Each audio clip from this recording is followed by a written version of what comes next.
அத்தியாயம் 4. பல வருடங்களுக்குப் பிறகு பூமிக்கு திரும்பும் ஆல்வ்ரேக். ஆல்சிக்கும் லிராசலும் அந்த காவல் காட்டினூடாக திரும்பி சென்றார்கள். கவிஞர்களின் ஆழ்ந்த உறக்கத்தில், அவர்களின் கற்பனையின் உச்சத்தில் மட்டுமே காண கிடைக்கும் அந்த மலர்களையும் புல்வெளிகளையும் லிராசல் கடைசியாக ஒரு முறை திரும்பி பார்த்தாள். பிறகு ஆல்ரிக்கு விரைவுபடுத்தினாள். அவனோ தான் மந்திரம் நீக்கிய மரங்கள் வழியாக பாதையை தேர்ந்தெடுத்து சென்றான். தன் பாதை எதுவென தேர்ந்தெடுக்கக்கூட அவள் அவனை அனுமதிக்கவில்லை. பாடல்களில் மட்டுமே சொல்லப்படும் அந்த அரண்மனையை விட்டு விலகி செல்லும்படி அவனை தொடர்ந்து விரட்டினாள். ஆல்ரிக்கின் வாழ்வெட்டி அந்த மாயமற்ற அழகற்ற கோட்டிற்கப்பாலிருந்து மற்ற மரங்கள் மெதுவாக அவர்களை நோக்கி அசைந்து வரத் தொடங்கின. மந்திரமும் மர்மமும் இழந்து சோர்ந்து தொங்கும் கிளைகளுடன் நின்ற தங்கள் தோழர்களை அவை விந்தையாக பார்த்தன. நகரும் மரங்கள் நெருங்கி வர லிரசல் தன் கையை உயர்த்தினாள். அவை அனைத்தும் அப்படியே நின்றுவிட்டன. அதற்கு மேல் நகரவில்லை. அப்போதும் அவள் ஆல்ரிக்கை அவசரப்படுத்தினாள். தன் தந்தை அந்த வெள்ளிக் கோபுரங்களில் ஒன்றின் வெண்கலப் படிகளில் ஏறுவார் என்பது அவளுக்கு தெரியும். அவர் விரைவில் ஒரு உயரமான மாடத்திற்கு வருவார் என்பதும் அவளுக்கு தெரியும். அவர் ஏறும் காலடி ஓசை இப்போது காடெங்கும் எதிரொலித்தது. அவர்கள் காட்டிற்கப்பால் இருந்த சமவெளியில் அந்த நீல நிற முடிவற்ற எல்ஃபின் பகல் பொழுது முழுவதும் ஓடினார்கள். லிராசல் மீண்டும் மீண்டும் திரும்பி பார்த்து ஆல்ரிக்கை விரட்டினாள். எல்ஃப் அரசனின் காலடிகள் அந்த 1000 வெண்கலப்படிகளில் மெதுவாக ஒலித்தன. அவள் அந்த பக்கத்தில் புகைமூட்டமாகவும் மந்தமாகவும் தெரிந்த அந்திவானத்தின் எல்லையை அடைந்துவிட வேண்டுமென்று நம்பினாள். திடீரென்று 100வது முறையாக மின்னும் கோபுரங்களின் தொலைதூரத்து மாடங்களை பார்த்தபோது ஒரு கதவு மெல்ல திறப்பதைக் கண்டாள். பாடல்களில் மட்டுமே சொல்லப்படும் அந்த அரண்மனைக்கு மேலே மிக உயரத்தில். அவள் ஐயோ என்று ஆல்ரிக்கை நோக்கி கத்தினாள். ஆனால் அந்த நொடியில் நாம் அறிந்த வயல்களில் இருந்து முட்புதர் ரோஜாக்களின் நறுமணம் அவர்களை நோக்கி மிதந்து வந்தது. ஆல்ரிக் இளவயதினன் என்பதால் அவனுக்கு களைப்பில்லை. லிராசல் காலத்தை வென்றவள் என்பதால் அவளுக்கும் களைப்பில்லை. அவள் கையை பற்றி கொண்டு அவர்கள் முன்னே பாய்ந்தார்கள். எல்ஃப் அரசன் தன் தாடியை உயர்த்தி நமது உலகத்தைச் சேர்ந்த எதனாலும் தடுக்க முடியாத ஒரு முறை மட்டுமே உச்சரிக்கப்பட வேண்டிய ஒரு மந்திரத்தை ஓதத் தொடங்கிய மறுகணத்தில் அவர்கள் அந்திவானத்தின் எல்லையை அடைந்திருந்தார்கள். அந்த மந்திரம் லிராசலினில் நடக்காத அந்த நிலங்களை உலுக்கி நிலைகுலைய செய்தது. நாம் அறிந்த வயல்களில் லிராசல் பார்த்தபோது ஒரு காலத்தில் நமக்கு அவை விந்தையாக இருந்தது போலவே இப்போது அவளுக்கும் அவை இருந்தன. அவற்றின் அழகு அவளை பெரிதும் கவர்ந்தது. வைக்கோல் போர்களை பார்த்து அவள் சிரித்தாள். அவற்றின் தோற்றம் அவளுக்கு மிகவும் பிடித்திருந்தது. ஒரு வானம்பாடி பாடிக்கொண்டிருந்தது. அவள் அதிடம் பேசினாள். ஆனால் அந்த பறவைக்கு புரிந்ததாக தெரியவில்லை. அவள் நமது வயல்களின் மற்ற பெருமைகளை நோக்கி திரும்பினாள். ஏனென்றால் அவளுக்கு எல்லாமே புதியானது. வானம்பாடியை அவள் மறந்தே போனாள். விசித்திரமாக நீலமணி பூக்களின் காலம் அதுவல்ல. நரிவால் மலர்கள் அனைத்தும் பூத்திருந்தன. மேமால மலர்கள் உதிர்ந்து காட்டு ரோஜாக்கள் மலர்ந்திருந்தன. இதை ஆல்ரிக்கால் ஒருபோதும் புரிந்து கொள்ள முடியவில்லை. அது ஒரு அதிகாலை பொழுது. சூரியன் ஒளிந்து நமது வயல்களுக்கு மென்மையான வண்ணங்களை கொடுத்தான். பூமியின் அன்றாட காட்சிகளில் இருக்கும் சாதாரண விஷயங்களில் கூட லிராசல் பெரும் மகிழ்ச்சி கண்டாள். அவள் அவ்வளவு பூரிப்பாகவும் உற்சாகமாகவும் ஆச்சரிய கூச்சல்களுடனும் சிரிப்புடனும் இருந்ததால் அதுவரை வெண்ணெய் பூக்களில் தான் கனவிலும் கண்டாத ஒரு பேரழகையும் வண்டிகளில் எண்ணி பார்த்திருக்காத ஒரு நகைச்சுவையையும் இருப்பதாக ஆல்ரிக்கு தோன்றியது. ஒவ்வொரு கணமும் அதுவரை அழகானது என்று தான் அறியாத பூமியின் ஏதோ ஒரு புதையத்தை அவள் ஆனந்த கூச்சலுடன் கண்டுபிடித்தாள். காட்டு ரோஜாக்களை விட மென்மையான ஒரு அழகை அவள் நமது வயல்களுக்கு கொண்டு வரதை அவன் பார்த்து கொண்டிருந்த போதே அவளது பனிக்கிரடம் உருகி மறைந்திருந்ததைக் கண்டான். இப்படியாக பாடல்களில் மட்டுமே சொல்லப்படும் அரண்மனையிலிருந்து அவள் வந்தாள். நான் சொல்லத் தேவையில்லாத வயல்களை கடந்து வந்தாள். ஏனென்றால் அவை பூமியின் பழக்கமான வயல்கள்தான். காலங்கள் அவற்றை சற்று மாற்றுகின்றன. அதுவும் சிறிது காலத்திற்கு மட்டுமே. மாலையில் அவர் ஆல்ரிக்குடன் அவன் வீட்டை அடைந்தார்கள். கோட்டையில் எல்லாம் மாறியிருந்தது. வாசலில் ஆல்ரிக்கு தெரிந்தவர் காவலனை நின்றார்கள். அவர் அவர்களை பார்த்து வியந்தான். கூடத்திலும் படிக்கட்டுகளிலும் கோட்டையை பராமரிப்பவர்கள் சிலர் தென்பட்டனர். அவர்களும் ஆச்சரியம் தோன்றி பிரிந்து பார்த்தார்கள். ஆல்ரிக் அவர்களையும் கூட தெரியும். ஆனால் அனைவரும் வயதாகியிருந்தனர். எல்ஃபிலாந்தில் தான் கழித்த அந்த ஒரே நீல நிற பகல் பொழுதில் சுமார் 8 ஆண்டுகள் கடந்திருந்தன என்பதை அவன் உணர்ந்தான். எல்ஃபலாந்தின் வழி இதுதான் என்று யாருக்குத்தான் தெரியாது. ஆனாலும் ஆல்ரிக் இப்போது கண்டது போல் நேரில் காணும்போது யாருக்கு தான் ஆச்சரியம் வராது? அவன் லிராசிலிடம் திரும்பி 10 அல்லது 12 வருடங்கள் கடந்துவிட்டதாக சொன்னான். ஆனால் ஒரு பூவுலக இளவரசியை மணந்த எளியவன் 6 காசுகளை தொலைத்து விட்டதாக சொல்வது போல் இருந்தது அது. லிராசலுக்கு காலத்திற்கு மதிப்பும் இல்லை, அர்த்தமும் இல்லை. இழந்த 10 ஆண்டுகளை கேட்டு அவள் கலங்கவில்லை. இங்கே நமக்கு காலம் என்னவென்பதை அவள் கனவிலும் அறிந்திருக்கவில்லை. அவர்கள் ஆல்ரிக்கிடம் அவனது தந்தை இறந்து பல காலமானதாக சொன்னார்கள். ஒருவர் அவர் பொறுமையிழக்காமல் மகிழ்ச்சியாக இறந்ததாக கூறினார். ஆல்ரிக் தன் கட்டளையை நிறைவேற்றுவான் என்று அவர் முழுமையாக நம்பியிருந்தார். ஏனெனில் அவர் எல்ஃபலாந்தின் வழிகளை ஓரளவு அறிந்திருந்தார். இங்கிருந்து அங்கே பயணிப்பவர்களுக்கு எல்ஃபலாந்து என்ற என்றென்றும் கனவு காணும் அந்த அமைதி சிறிதளவாவது வேண்டும் என்பதை அவர் அறிந்திருந்தார். பள்ளத்தாக்கின் மேலே தாமதமாக ஒலித்த கொல்லனின் உலைச்சத்தத்தை அவர்கள் கேட்டார்கள். அந்த கொல்லன் ஒருமுறை பிரபுவை காண நீண்ட செவ்வரைக்கு சென்றவர்களின் சார்பாக பேசியவன். அந்த மனிதர்கள் அனைவரும் இன்னும் உயிருடன் இருந்தார்கள். ஏனெனில் காலம் பள்ளத்தாக்கின் மீது நகர்ந்தாலும் நாம் அறிந்த எல்லா வயல்களையும் போலவே மெதுவாகவே நகர்ந்தது. நமது நகரங்களில் நகருவது போல் அல்ல. அங்கிருந்து ஆல்ரிக்கும் லிராசலும் புனிதரின் இல்லத்திற்கு சென்றார்கள். அவரை கண்டதும் கிறிஸ்தவ சடங்குகளின்படி தங்களை திருமணம் செய்து வைக்குமாறு ஆல்ரிக் அவரிடம் கேட்டுக்கொண்டான். அந்த புனிதர் தன் சிறிய புனித இடத்தில் இருந்த சாதாரண பொருட்களுக்கு நடுவே லிராசலின் பேரழகு மின்னுவதைக் கண்டார். அவர் தன் வீட்டின் சுவர்களை சந்தைகளில் வாங்கிய சிறு பொருட்களால் அலங்கரித்திருந்தார். அவள் மனித பிறவி இல்லை என்று உடனடியாக அஞ்சினார். அவள் எங்கிருந்து வருகிறாள் என்று அவர் கேட்டதற்கு அவள் மகிழ்ச்சியுடன் எல்ஃபலாந்து என்று பதிலளித்ததும் அந்த நல்ல மனிதர் தன் கைகளைப் பற்றிக்கொண்டு அந்த நிலத்தில் உள்ள அனைவரும் மீட்புக்கு அப்பாற்பட்டு வாழ்கிறார்கள் என்று உருக்கமாக சொன்னார். ஆனால் அவள் புன்னகைத்தாள். ஏனெனில் எல்ஃபலாந்தில் அவள் எப்போதும் கவலையற்ற மகிழ்ச்சியில் இருந்தாள். இப்போது அவள் ஆல்ரிக்கை மட்டுமே பொருட்படுத்தினாள். அந்த புனிதர் என்ன செய்ய வேண்டுமென்று பார்க்க தன் புத்தகங்களிடம் சென்றார். ஆல்ரிக்கும் லிராசலும் அவருக்கு முன்னால் நின்று கொண்டிருக்க அவர் தன் மூச்சுக்காற்றின் சத்தத்தைத் தவிர வேறு ஓசையுமின்றி நீண்ட நேரம் வாசித்தார். இறுதியில் கடலை துறந்த ஒரு கடல்கன்னியின் திருமணத்திற்கான ஒரு வழிபாட்டு முறையை தன் புத்தகத்தில் கண்டார். ஆனால் அந்த நல்ல புத்தகம் எல்ஃபலாந்தை பற்றி கூறவில்லை. இதுவே போதுமானது என்றார் அவர். ஏனெனில் கடல்கன்னிகளும் எல்ஃப் மக்களும் சரிசமமாக மீட்பை பற்றிய சிந்தனைக்கு அப்பாற்பட்டே வாழ்கிறார்கள். ஆகவே தன் மணிக்கும் தேவையான மெழுகுவர்த்திகளுக்கும் அவர் ஆளனுப்பினார். பிறகு லிராசலிடம் திரும்பி எல்ஃபலாந்து தொடர்பான அனைத்தையும் துறந்து மறுத்து புனிதமாக கைவிடுவதாக உறுதியளிக்குமாறு அவளை பணிந்தார். ஆனால் அவள் புன்னகைத்தாள். ஏனெனில் எல்ஃபலாந்தில் அவள் எப்போதும் கவலையற்ற மகிழ்ச்சியிலிருந்தாள். இப்போது அவள் ஆல்ரிக்கை மட்டுமே பொருட்படுத்தினாள். அந்த புனிதர் என்ன செய்ய வேண்டும் என்று பார்க்க தன் புத்தகங்களிடம் சென்றார். ஆல்ரிக்கும் லிராசலும் அவருக்கு முன்னால் நின்று கொண்டிருக்க அவர் தன் மூச்சுக்காற்றின் சத்தத்தைத் தவிர வேறு ஓசையுமின்றி நீண்ட நேரம் வாசித்தார். இறுதியில் கடலை துறந்த ஒரு கடல்கன்னியின் திருமணத்திற்கான ஒரு வழிபாட்டு முறையை தன் புத்தகத்தில் கண்டார். ஆனால் அந்த நல்ல புத்தகம் எல்ஃபலாந்தை பற்றி கூறவில்லை. இதுவே போதுமானது என்றார் அவர். ஏனெனில் கடல்கன்னிகளும் எல்ஃப் மக்களும் சரிசமமாக மீட்பை பற்றிய சிந்தனைக்கு அப்பாற்பட்டே வாழ்கிறார்கள். ஆகவே தன் மணிக்கும் தேவையான மெழுகுவர்த்திகளுக்கும் அவர் அனுப்பினார். பிறகு லிராசலிடம் திரும்பி எல்ஃபலாந்து தொடர்பான அனைத்தையும் துறந்து மறுத்து புனிதமாக கைவிடுவதாக உறுதியளிக்குமாறு அவளை பணிந்தார். அந்த நல்ல மனிதர் ஒரு நல்ல புத்தகத்திலிருந்து மெதுவாக வாசித்து தான் இந்த நன்மை தரும் நேரத்தில் பயன்படுத்த வேண்டிய வார்த்தைகளை அவளுக்கு சொன்னார். நல்ல புனிதரே, இந்த வயல்களில் சொல்லப்படும் எதுவும் எல்ஃபலாந்தின் எல்லையை கடக்காது. அது நல்லதும் கூட. ஏனெனில் என் தந்தையிடம் 3 மந்திரங்கள் உள்ளன. அவரது மந்திரங்களில் ஒன்றுக்கு இந்த புத்தகத்தின் ஏதாவது ஒரு மந்திரம் பதிலளித்து விட்டால், எந்த வார்த்தையாவது அந்திவானத்தின் எல்லையை கடந்து வர முடிந்தால் அவர் இந்த புத்தகத்தையே சாம்பலாக்கி விடுவார். நான் என் தந்தையுடன் மந்திரப்போர் புரிய மாட்டேன். ஆனால் மீட்புக்கு அப்பாற்பட்டு வாழும் பிடிவாதங்களில் ஒருத்தியை ஒரு கிறிஸ்தவ மனிதனுக்கு நான் திருமணம் செய்து வைக்க முடியாது என்றார் அந்த புனிதர். அப்போது ஆல்ரிக் அவளிடம் மன்றாடினான். அவள் அந்த புத்தகத்தில் இருந்ததை சொன்னால், ஆனாலும் என் தந்தையின் மந்திரங்களில் ஒன்றை கடந்தால் அவர் இந்த மந்திரத்தை சிதறடித்து விடுவார் என்றும் மடித்துரைத்தாள்.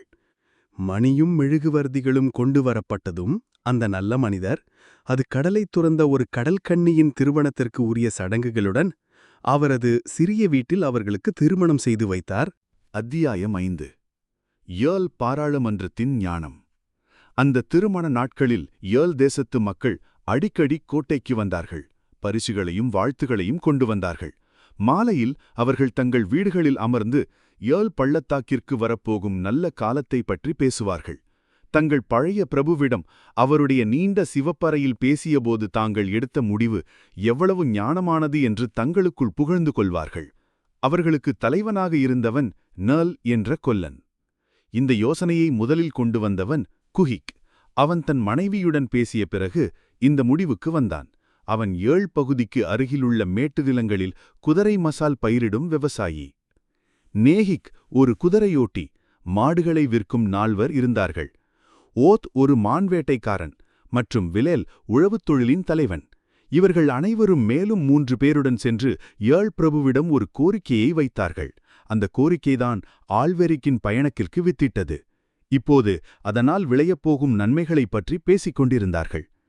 ஏழ் பள்ளத்தாக்கு மனிதர்களிடையே அறியப்பட வேண்டும் என்று அவர்கள் அனைவரும் விரும்பினார்கள். அதுதான் அதற்குரிய தகுதி என்றும் நம்பினார்கள். அவர்கள் வரலாறுகளை புரட்டினார்கள். மேய்ச்சல் நிலங்களைப் பற்றிய புத்தகங்களை படித்தார்கள். ஆனால் அவர்கள் நேசித்த பள்ளத்தாக்கை பற்றிய குறிப்புகள் எங்கும் அரிதாகவே காணப்பட்டன. ஒரு நாள் குஹிக் சொன்னான், இனி நம் மக்கள் ஓர் மாயாஜால பிரபுவால் ஆளப்படட்டும். அவர் நம் பள்ளத்தாக்கின் பெயரை புகழ்பெற செய்வார். ஏர்ல் என்ற பெயரை கேள்விப்படாதவர் எவரும் இருக்க மாட்டார். அனைவரும் மகிழ்ந்தார்கள். ஒரு பாராளுமன்றத்தை உருவாக்கினார்கள். 12 பேர் கொண்ட அந்த குழு ஏர்ல் பிரபுவிடம் சென்றது. நான் ஏற்கனவே சொன்னது போலவே எல்லாம் நடந்தது. ஆகவே இப்போது அவர்கள் தேன் மதுவை அருந்தியபடி ஏழ் தேசத்தின் எதிர்காலத்தைப் பற்றியும் மற்ற பள்ளத்தாக்குகளுக்கு மத்தியில் அதனுடைய இடத்தைப் பற்றியும் உலகில் அதற்கு கிடைக்கப் போகும் புகழைப் பற்றியும் பேசிக் கொண்டிருந்தார்கள். நர்லின் பெரிய பட்டறையில் அவர்கள் சந்திப்பார்கள். நர்ல் உள்ளறையிலிருந்து தேன்மதுவை கொண்டு வருவான். த்ரேல் காட்டில் தன் வேலையை முடித்துவிட்டு தாமதமாக வருவான். அந்த தேன்மது குதிரை மசால் பூவின் தேனிலிருந்து செய்யப்பட்டது. அடர்த்தியாகவும் இனிப்பாகவும் இருந்தது.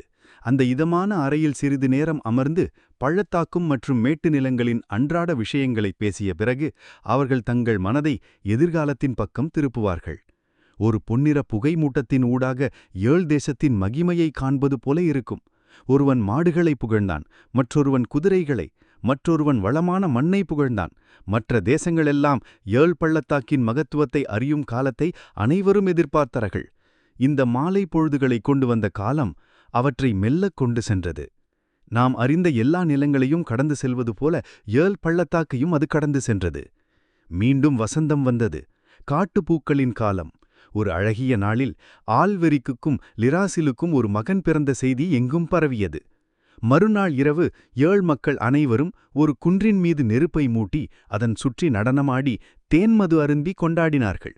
நாள் முழுவதும் அருகிலிருந்த காட்டுப்பகுதியிலிருந்து அதற்காக மரக்கட்டைகளையும் கிளைகளையும் இழுத்து வந்திருந்தார்கள். அந்த நெருப்பின் ஒளி மற்ற தேசங்களிலும் தெரிந்தது. ஆனால் எல்விய தேசத்து மலைகளின் வெளிர் நீலச்சிகரங்களில் மட்டும் அதன் ஒளிபடவில்லை. ஏனெனில் இங்கு என்ன நடந்தாலும் அவை மாறாதன இயல்பு கொண்டவை. நெருப்பை சுற்றி ஆடி களைத்தபோது அவர்கள் தரையில் அமர்ந்து ஏழ் தேசத்தின் எதிர்காலத்தைப் பற்றி பேசினார்கள்.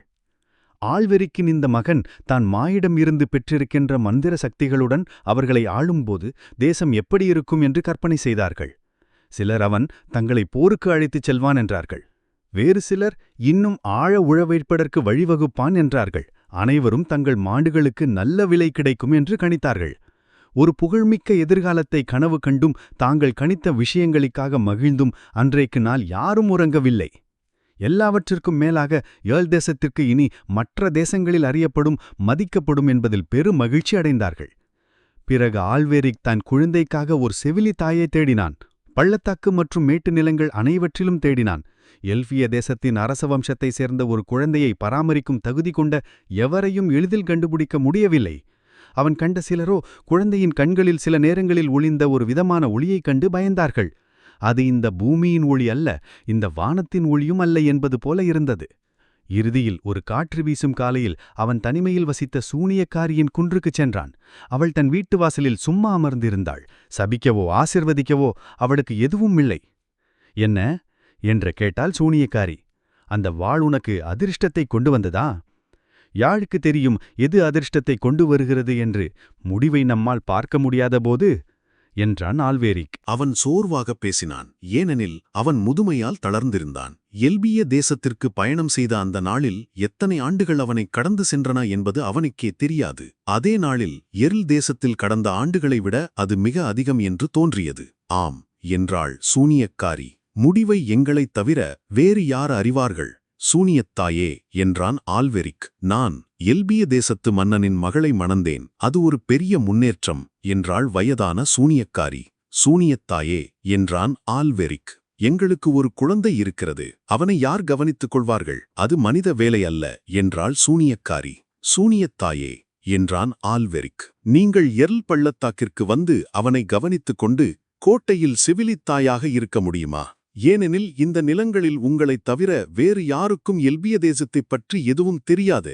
இளவரசியைத் தவிர அவளுக்கோ பூமியைப் பற்றி எதுவும் தெரியாது. அதற்கு அந்த வயதான சூனியக்காரி, மன்னனுக்காக நான் வருகிறேன் என்று பதிலளித்தாள். அப்படியே அந்த சூனியக்காரி விசித்திரமான தனது உடைமைகளின் ஒரு மூட்டையுடன் குன்றிலிருந்து இறங்கி வந்தாள். இவ்வாறு நாம் அறிந்த நிலங்களில் அந்த அரச குழந்தை தன் தாய்மார்கள் மனிதர்களாக இருக்கும்போது கவனிக்கப்படுவது போலவே லிராசலாலும் சூனியக்காரியாலும் கவனிக்கப்பட்டது. ஆனால் நாம் அறிந்த நிலங்களில் மற்ற குழந்தைகள் கேட்காத மெட்டுகளையும் மந்திரங்களையும் அவன் அறிந்தான். அப்படியே அந்த வயதான சூனியக்காரி தன் கருங்காலித் தடியுடன் குழந்தைகள் அறையில் நடமாடி தனது மந்திரங்களால் குழந்தையை பாதுகாத்தாள். காற்று வீசும் இரவுகளில் ஏதேனும் விரிசல் வழியாக ஸ்கீச்சியிடும் சத்தத்துடன் குளிர்காற்று நுழைந்தால் அதை அமைதிப்படுத்த அவளிடம் ஒரு மந்திரம் இருந்தது. கிண்டி பாடும் பாடலை வசீகரிக்கவும் அவளிடம் ஒரு மந்திரம் இருந்தது. அதன் மெல்லிசை பனி மூடிய இடங்களிலிருந்து வரும் விசித்திரமான செய்திகளின் குறிப்புகளை கொண்டு வரும். அதனால் அந்த குழந்தை தன் கண்கள் கண்டிராத தொலைதூர பள்ளத்தாக்குகளின் மர்மத்தை அறியத் தொடங்கியது. மாலையில் அவள் தன் கருங்காலித் தடியை உயர்த்தி நெருப்புக்கு முன்னால் நிழல்களின் மத்தியில் நின்று அவற்றை நடனமாடச் செய்வாள். அவை நன்மை தீமையின் எல்லாவிதமான வடிவங்களையும் எடுத்து குழந்தையை மகிழ்விக்க நடனமாடும். அதனால் அவன் பூமியில் நிரம்பியிருந்த பன்றிகள், மரங்கள், ஒட்டகங்கள், முதலைகள், ஓநாய்கள், வாத்துகள், நல்ல நாய்கள், சாந்தமான பசு போன்றவற்றை மட்டுமல்லாமல் மனிதர்கள் அஞ்சிய தர்ம விஷயங்களையும் அவர்கள் நம்பிய மற்றும் யூகித்த விஷயங்களையும் அறிந்தான். அந்த மாலை நேரங்களில் நடக்கும் விஷயங்களும் இருக்கும் உயிர்களும் அந்த நர்சரி சுவர்களில் கடந்து சென்றன மற்றும் அவன் நாம் அறிந்த களங்களுடன் பழகினான். சூடான பிற்பகல்களில் சூனியக்காரி அவனை கிராமத்தின் வழியாக தூக்கிச் சென்றாள். எல்லா நாய்களும் அவளுடைய விசித்திரமான உருவத்தைப் பார்த்து குரைத்தன. ஆனால் அவளுக்கு மிக நெருக்கமாக வர துணியவில்லை. ஏனெனில் அவளுக்கு பின்னால் ஒரு பையன் கருங்காலித் தடியை எடுத்துச் சென்றான். நாய்களுக்கு ஒரு மனிதன் எவ்வளவு தூரம் கல் எறிய முடியும், அவன் தங்களை அடிப்பானா, அவனுக்கு தைரியமில்லையா போன்ற பல விஷயங்கள் தெரியும். இது சாதாரண குச்சி அல்ல என்பதையும் அவை அறிந்திருந்தன. அதனால் அவை அந்த பையனின் கையிலிருந்த விசித்திரமான கருங்காலி குச்சியிலிருந்து விலகி நின்று உருமின. கிராம மக்கள் அதை பார்க்க வெளியே வந்தனர். இளம் வாரிசுக்கு எவ்வளவு மந்திர சிவிலித்தாயர் கிடைத்திருக்கிறார் என்று பார்த்ததும் அனைவரும் மகிழ்ந்தனர். இதோ என்றார்கள் சூனியக்காரி ஜிருண்டரல். அவள் அவனை மந்திரவாதத்தின் உண்மையான கொள்கைகளின் மட்டியில் வளர்ப்பார் என்றும் அவனுடைய காலத்தில் அவர்களின் பள்ளத்தாக்கை புகழ்வையுடையதாக்கும் மந்திரம் இருக்கும் என்றும் அறிவித்தனர். அவர்கள் தங்கள் நாய்களை அவை வீட்டிற்குள் பதுங்குவரை அடித்தனர். ஆனால் நாய்கள் தங்கள் சந்தேகங்களை இன்னும் உறுதியாக பற்றி கொண்டிருந்தன. அதனால் அவர்கள் நார்லினின் வட்டையிற்கு சென்றதும் அவர்களின் வீடுகள் நிலவொளியில் அமைதியாக இருந்ததும் நார்லினின் ஜன்னல்கள் ஒளிர்ந்ததும் தேன்மது சுற்றி வந்ததும் எருளின் எதிர்காலத்தைப் பற்றி அவர்கள் பேசியதும் மேலும் மேலும் குரல்கள் அதன் வருகிற மகிமையின் கதையில் இணைந்ததும் மின்மையான காலடிகளில் நாய்கள் மணல் தெருவுக்கு வந்து ஊளையிடும். உயரமான வெயில்படும் குழந்தைகளின் அறைக்கே லிராசல் வருவாள். படித்த சூனியக்காரியின் மந்திரங்களிலெல்லாம் இல்லாத ஒரு பிரகாசத்தை அவள் கொண்டு வருவாள். அவள் தன் மகனுக்கு பாடும் பாடல்களை இங்கே நம்மால் பாட முடியாது. ஏனெனில் அவை அந்திவானத்தின் எல்லைக்கு அப்பால் கற்றுக்கொண்டவை, காலத்தால் தீண்டப்படாத பாடகர்களால் உருவாக்கப்பட்டவை. நாம் அறிந்த நிலங்களிலிருந்து வெகு தொலைவில், வரலாற்றாசிரியர்கள் பயன்படுத்தும் காலங்களிலிருந்து வெகு தொலைவில் உருவான அந்த பாடல்களில் இருந்த அதிசயம் ஒருபுறம் இருக்க, கோடை நாட்களில் திறந்த ஜன்னல்கள் வழியாக அவை இருள் மீது மிதந்து வந்தபோது மக்கள் அவற்றின் விசித்திரத்தைக் கண்டு வியந்தனர். ஆனால் தன் குழந்தையின் பூமிக்குரிய வழிகளையும் அவன் வளர வளரச் செய்த சின்னஞ்சிறு மனிதச் செயல்களையும் கண்டு அவள் வியந்த அளவுக்கு யாரும் வியக்கவில்லை. ஏனெனில் எல்லா மனித வழிகளும் அவளுக்கு விசித்திரமாக இருந்தன. ஆனாலும் அவள் தன் தந்தையின் ராஜ்யத்தை விட, தன் வயதற்ற இளமையின் பளபளப்பான நூற்றாண்டுகளை விட, பாடல்களில் மட்டுமே சொல்லப்படும் அரண்மனையை விட அவனை அதிகமாக நேசித்தாள். அந்த நாட்களில் ஆள்வெறி கொன்று கற்றுக்கொண்டான். அவள் ஒருபோதும் பூமிக்குரிய விஷயங்களுடன் பழகப் போவதில்லை. பள்ளத்தாக்கில் வசித்த மக்களை ஒருபோதும் புரிந்து கொள்ளப் போவதில்லை. ஞானமான புத்தகங்களை சிரிப்பில்லாமல் படிக்கப் போவதில்லை. பூமிக்குரிய வழிகளைப் பற்றி கவலைப்படப் போவதில்லை. த்ரில் ஒரு கூண்டில் பிடித்து வைத்திருக்கும் எந்த ஒரு வனவிலங்கை விடவும் எர்ல் கோட்டையில் அவள் ஒருபோதும் நிம்மதியாக உணரப்போவதில்லை. அவள் தனக்கு விசித்திரமாக இருக்கும் விஷயங்களை விரைவில் கற்றுக்கொள்வாள் என்றும், நம் நிலங்களுக்கும் எல்பிய தேசத்திற்கும் உள்ள சிறிய வேறுபாடுகள் அவளை இனி தொந்தரவு செய்யாது என்றும் அவன் நம்பியிருந்தான். ஆனால் விசித்திரமாக இருந்தவை எப்போதும் அப்படியேதான் இருக்கும் என்பதை அவன் இறுதியில் கண்டுகொண்டான். அவளுடைய காலமற்ற வீட்டின் நூற்றாண்டுகள் அவளுடைய எண்ணங்களையும் கற்பனைகளையும் அவ்வளவு எளிதில் வடிவமைக்கவில்லை. நம்முடைய குறுகிய ஆண்டுகளில் அவற்றை மாற்றிவிட முடியாது. அவன் இதை கற்றுக்கொண்டபோது அவன் உண்மையை கற்றுக்கொண்டான். ஆல்வெரிக் மற்றும் லிராசல்லின் ஆன்மாக்களுக்கிடையில் பூமிக்கும் எல்பிய தேசத்திற்கும் உள்ள முழு தூரமும் இருந்தது. காதல் அந்த தூரத்திற்கு பாலம் அமைத்தது. அதனால் அதை விடவும் நீண்ட தூரத்திற்கு பாலம் அமைக்க முடியும். ஆனாலும் ஒரு கணம் அந்த பொன்பாலத்தில் நின்று தன் எண்ணங்களை கீழே உள்ள படுகுழியை பார்க்க அனுமதித்த போது அவனது மனம் முழுவதும் சுழன்றது. ஆல்வெரிக் நடுங்கினான். முடிவு என்னவாக இருக்கும் என்று அவன் நினைத்தான். அது தொடக்கத்தை விட விசித்திரமாக இருக்குமோ என்று அஞ்சினான். அவளோ தான் எதையும் தெரிந்து கொள்ள வேண்டும் என்று நினைக்கவில்லை. அவளுடைய அழகு போதாதா? பாடல்களில் மட்டுமே சொல்லப்பட்ட அந்த அரண்மனைக்கு அருகே ஒளிர்ந்த புல்வெளிகளுக்கு ஒரு காதலன் வந்து அவளை துணையற்ற விதியிலிருந்தும் அந்த நிரந்தர அமைதியிலிருந்தும் மீட்கவில்லையா? அவன் வந்தது மட்டும் போதாதா? மக்கள் செய்யும் விசித்திரமான காரியங்களை அவள் புரிந்து கொள்ள வேண்டுமா? அவள் ஒருபோதும் தெருவில் நடனமாடக்கூடாதா? ஆடுகளிடம் பேசக்கூடாதா? இறுதி ஊர்வலங்களில் சிரிக்கக்கூடாதா? இரவில் பாடக்கூடாதா? ஏன் மகிழ்ச்சி மறைக்கப்பட வேண்டுமானால் அதற்காக என்ன பயன்? அவள் வந்த இந்த விசித்திரமான நிலங்களில் உற்சாக மந்தத்தன்மைக்கு தலைவணங்க வேண்டுமா? பிறகு ஒருநாள் எர்ல் தேசத்து பெண் ஒருத்தி 1 வருடத்திற்கு முன்னால் இருந்ததை விட குறைவாக அழகாக இருப்பதை அவள் கண்டாள். மாற்றம் மிகச் சிறியதுதான், ஆனால் அவளுடைய கூர்மையான கண்கள் அதை உறுதியாக கண்டன. அவள் ஆல்வெரிக்கிடம் அழுது கொண்டே ஆறுதல் தேடிச் சென்றாள். ஏனெனில் நாம் அறிந்த நிலங்களில் உள்ள காலம் எல்பிய தேசத்தின் நீண்ட நீண்ட யுகங்கள் மங்கத் துணியாத அந்த அழகை அழித்துவிடுமோ என்றவள் பயந்தாள். அதற்கு ஆல்வெரிக், காலம் அதன் வழியில் செல்லும், அது எல்லோருக்கும் தெரிந்த விஷயம்தான், அதை பற்றி புகார் செய்து என்ன பயன் என்று கூறியிருந்தான். அத்தியாயம் 6. எல்ஃப் ராஜாவின் மந்திர எழுத்து. எல்ஃப்லாந்தின் அரசன் தன் ஒளிவீசும் கோபுரத்தின் உயரமான உப்பருகியில் நின்றிருந்தான். கீழே அவன் ஏறிவந்த 1000 படிகளின் எதிரொலி இன்னும் ஓய்ந்திருக்கவில்லை. தன் மகளை எல்ஃப்லாந்திலேயே தக்கவைக்கும் மந்திர கீதத்தை உச்சரிக்க தலைநிமிர்ந்த அந்த நொடியில் அவள் அந்த மங்கலான தடைச்சுவரை கடந்து செல்வதைக் கண்டான். அந்த தடைச்சுவர் எல்ஃப்லாந்தை நோக்கியிருக்கும் இப்பக்கத்தில் அந்தி ஒளியில் ஜொலித்தது. நாம் அறிந்த நிலங்களை நோக்கியிருக்கும் அப்பக்கத்திலோ புகைப்படிந்து கோபம் கொண்டு மந்தமாக இருந்தது. இப்போது அவன் தன் தலையை குனிந்திருந்தான். அவனது தானி நீல நிற மேலங்கியின் மேல் அணிந்திருந்த எருமையின் வளை விலங்கின் உரோமத்தாலான கழுத்துப் பட்டையோடு கலந்திருந்தது. நாம் அறிந்த நிலங்களில் காலம் எப்போதும் போல் அதிவேகமாகச் சென்று கொண்டிருக்க அவனும் மௌனமாக துயரத்தில் ஆழ்ந்து நின்றான். தன் வெள்ளி நிற கோபுரத்தின் பின்னணியில் நீலமும் வெண்மையுமாக நின்ற அவன் எல்ஃப்லாந்தின் மீது அதன் எத்திய வைதியை திணிக்கும் முன் நாம் அறியாத காலங்களின் ஓட்டத்தால் முதிர்ச்சி அடைந்திருந்தான். இப்போது இரக்கமற்ற நமது ஆண்டுகளின் மத்தியில் வாழப்போகும் தன் மகளைப் பற்றி சிந்தித்தான்.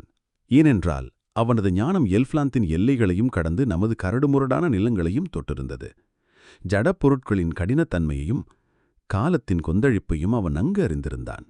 அவர் அங்கே நின்று கொண்டிருந்த போதே அழகை சிதைக்கும் ஆண்டுகளும் ஆன்மாவை துன்புறுத்தும் எண்ணற்ற கொடுமைகளும் தன் மகளை ஏற்கனவே சூழ்ந்துவிட்டன என்பதை உணர்ந்தான். காலத்தின் கவலையையும் அழிவையும் கடந்து வாழும் அவனுக்கு அவளுக்கு மீதமிருந்த நாட்கள் ஒரு நகரத்தின் தெருக்களில் பறிக்கப்பட்டு அறிவினைமாக விற்கப்படும் ஒரு முள்ரோஜாவின் சில மணி நேரங்களைப் போலவே தோன்றின.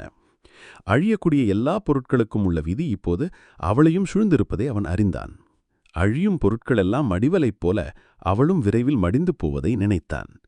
எல்ஃப்லாந்தை புறக்கணித்து அதன் அருமையான புனைக்கதைகளை ஒரு பொருட்டாகவே மதிக்காத ஒரு நிலத்தின் பாறைகளுக்கு மத்தியில் அவள் புதைக்கப்படுவதை எண்ணி பார்த்தான். அந்த மாயாஜால தேசத்திற்கெல்லாம் அரசனாக அவன் இல்லாதிருந்தால், அந்த எத்திய அமைதியே அவனது மர்மமான நிசப்தத்திலிருந்து பிறந்தாதிருந்தால், கற்பாறை பூமிக்குள் இருக்கும் ஒரு கல்லறை என்றும் அழகாக இருந்த அந்த உருவத்தை இருக்குவதை நினைத்து அவன் அழுதிருப்பான். அல்லது அவள் தன் அறிவுக்கு எட்டாத ஏதோ ஒரு சொர்க்கத்துக்குச் சென்று விடுவாள் என்று நினைத்தான். நாம் அறிந்த நிலங்களில் உள்ள புத்தகங்கள் சொல்லும் ஏதோ ஒரு விண்ணகத்தைப் பற்றி அதை பற்றியும் அவன் கேள்விப்பட்டிருந்தான். ஆப்பிள் மரங்கள் நிறைந்த ஒரு குன்றின் மீது முடிவில்லாத வசந்த காலத்தின் மலர்களுக்கு கீழே எல்ஃப்லாந்தை சபித்தவர்களின் வெளிர் பொன்னு வலிகட்டம் மின்னி மறைய அவள் இருப்பதை கற்பனை செய்தான். ஆசிர்வதிக்கப்பட்டவர்கள் மட்டுமே தெளிவாக காணக்கூடிய அந்த மகிமையை அவனது மாயோஜால ஞானம் இருந்தும் மங்களாகவே கண்டான். அந்த விண்ணக குன்றுகளின் மீதிருந்து தன் மகள் தனது எல்ஃபிய இல்லத்தின் வெளிர்நீள சிகரங்களை நோக்கி இரு கைகளையும் நீட்டுவாள் என்பது அவனுக்கு நன்றாகத் தெரியும். ஆனால் ஆசிர்வதிக்கப்பட்டவர்களில் ஒருவர் கூட அவளது ஏக்கத்தை கவனிக்க மாட்டார்கள். அப்போது அந்த தேசத்திற்கெல்லாம் அரசனாக இருந்தும் அந்த எத்தியமைதியே அவனிடமிருந்து பிறந்தாதிருந்தும் அவன் அழுதான். எல்ஃப்லாந்த் முழுவதும் நடுங்கியது. நமது நிலங்களிலிருந்து ஏதோ ஒன்று திடீரென்று தொடும்போது இங்குள்ள சாந்தமான நீர் நடுங்குவதைப் போல அது நடுங்கியது. பின்னர் அரசன் திரும்பி தன் உப்பரிகையை விட்டு வெளியேறி அவனது பித்தாளை படிகளில் பெரும் அவசரத்தில் இறங்கிச் சென்றான். கீழே கோபுரத்தை மூடியிருந்த தந்த கதவுகளுக்கு சத்தமுடன் வந்து சேர்ந்தான். அவற்றின் வழியாக பாடல்களால் மட்டுமே வர்ணிக்க முடிந்த அந்த சிம்மாசன அறைக்குள் நுழைந்தான். அங்கே ஒரு பேழகிலிருந்து ஒரு ஓலையையும் ஏதோ ஒரு கற்பனை பறவையின் இறகையும் எடுத்தான். அந்த இறகை பூமிக்குரியதில்லாத மையில் தோவி அந்த ஓலையில் ஒரு மந்திர எழுத்தை எழுதினான். பின்னர் 2 விரல்களை உயர்த்தி தன் காவலர்களை அழைக்கக்கூடிய ஒரு சிறிய மந்திரத்தை செய்தான். ஆனால் எந்த காவலரும் வரவில்லை. எல்ஃப்லாந்தில் காலம் கடப்பதே இல்லை என்று நான் சொல்லி இருக்கிறேன். ஆனாலும் நிகழ்வுகள் நடப்பதே காலத்தின் ஒரு வெளிப்பாடுதான். காலம் செல்லாமல் எந்த நிகழ்வும் நடக்க முடியாது. எல்ஃப்லாந்தில் காலத்தின் தன்மை இதுதான். அந்த தேன் மணக்கும் காற்றில் கனவு காணும் நித்திய அழகில் எதுவும் அசைவதில்லை, வாடுவதில்லை, இறப்பதில்லை. எதுவும் அசைவிலோ மாற்றத்திலோ அல்லது ஒரு புதிய பொருளிலோ தன் மகிழ்ச்சியை தேடுவதில்லை. மாறாக இதுவரை இருந்த எல்லா அழகையும் நித்தியமாக தியானிப்பதிலேயே அது பேரின்பம் காண்கிறது. அந்த அழகு மந்திரத்தாலோ பாடலாலோ முதன்முதலில் உருவாக்கப்பட்டபோது எவ்வளவு தீவிரமாக இருந்ததோ அவ்வளவு தீவிரமாகவே அந்த மாயாஜால புல்வெளிகளின் மீது எப்போதும் ஒளிர்கிறது. ஆயினும் ஒரு புதிய விஷயத்தை சந்திக்க அந்த மாயாஜாலக்காரனின் மனதின் ஆற்றல்கள் எழுந்தால் எல்ஃப்லாந்தின் மீது தன் அமைதியை பரப்பி காலத்தை தடுத்து நிறுத்தியிருந்த அந்த சக்தி அந்த அமைதியை சிறிது நேரம் கலைக்கும். அப்போது எல்ஃப்லாந்து சிறிது நேரம் நடுங்கும். அதற்கு அந்நியமான ஒரு நிலத்திலிருந்து ஏதேனும் ஒன்றை ஆழமான குளத்திற்குள் எரியுங்கள். அங்கே ஒரு பெரிய மீன் கனவு காண்கிறது.